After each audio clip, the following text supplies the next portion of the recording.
Okay, welcome back to my channel. This is JDS Sport Talks video. Sorry about the lighting. House is still apart, still have no desk.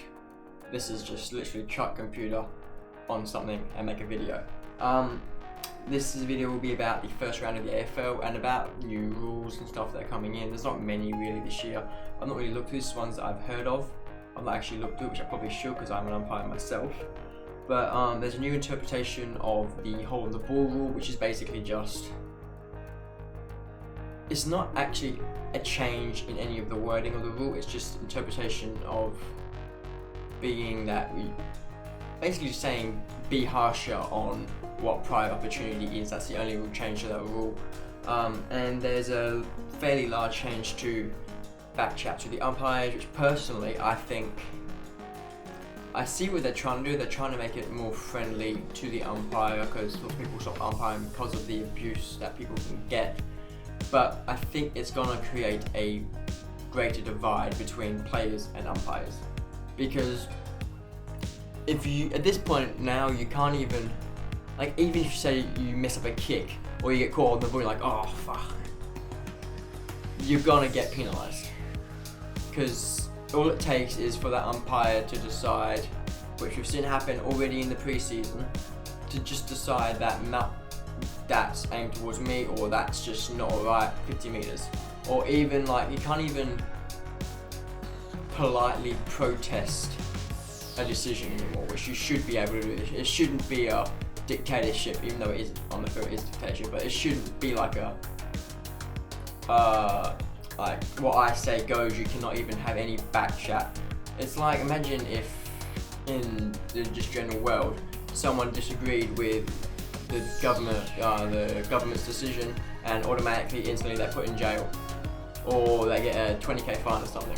That's what it's really like. You can't even voice in any way your disagreement with what the umpire's decision was. You have to literally just go, what was that about? What was that for? What was the decision? You can't even say that shouldn't have been holding the ball. You have to go, what was that decision for? Or what was that, whatever it is. I think that's just, it's not going to improve anything. Yes, people won't back check the umpires as much for a very short period of time. All it's going to do is boil up more anger in the players, and when they do react, it's going to be worse. I think it's really a negative more than a positive. Now, talking about the actual game, yesterday there was a Bulldogs versus Melbourne grand final rematch, as there always is, first round of the season.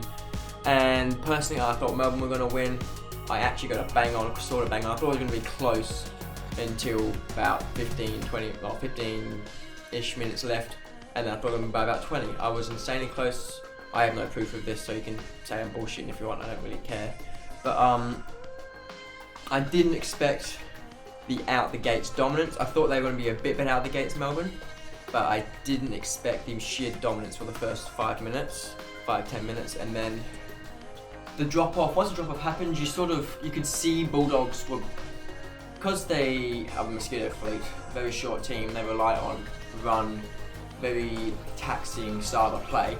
You could see them working as hard as they were to catch up and push in front. They weren't going to be able to keep that going. Like, you can't keep that going in the best of times for a whole game, let alone if you're chasing arse at the start of the game. So you could always tell that they were going to drop off. It's just whether it was going to be enough by them to survive, or if the adrenaline boost as the game gets to the end was going to be enough to push them over the line, and evidently it wasn't. A beautiful goal by Max Gawn. I only actually got to see watching the game live for the first half, because I had head off to umpiring training myself, which I've injured my calf, which is fun.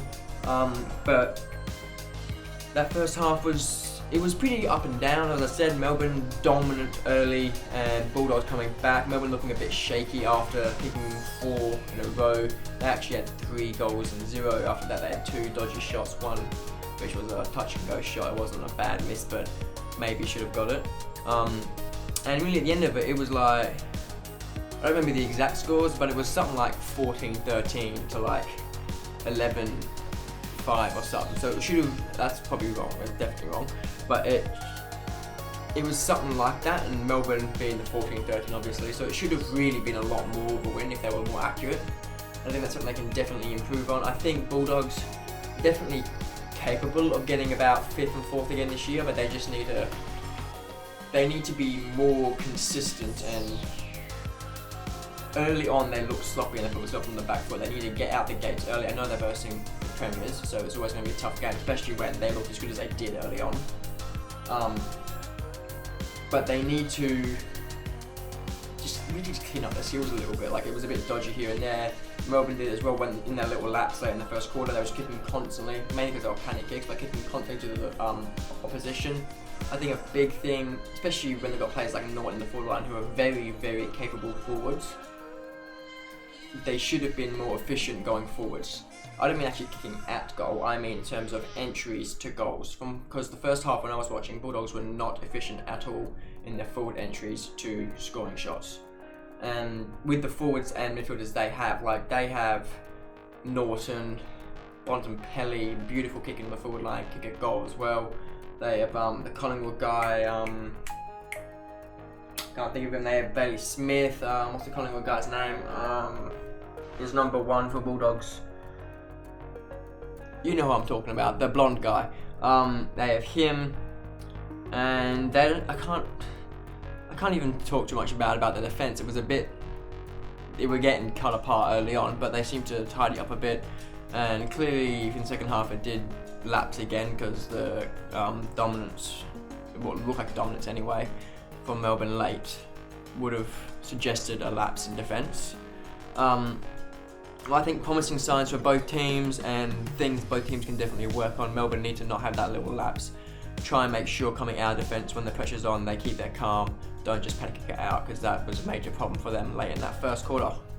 I don't really have much else to say. It's been JDS. Actually, I should probably do a prediction for the next round. So I get my phone up. Who is playing today? I already did my tips. I picked who I thought were going to win on this app. So it's Carlton Richmond. So I would have picked Richmond to win. I picked Carlton. Actually, I picked Carlton to win. I thought I might go with the outside one because Richmond should really win. The problem with Richmond, there's not really been much change in the team.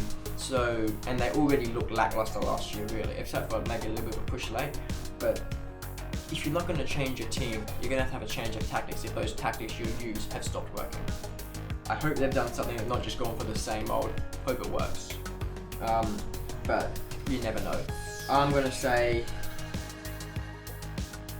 realistically, Richmond by 20, but because I tipped Carlton, I'm going to have to say, so Richmond by not 20, Richmond by 40. But because I picked Carlton, how would Carlton win if they were going to win?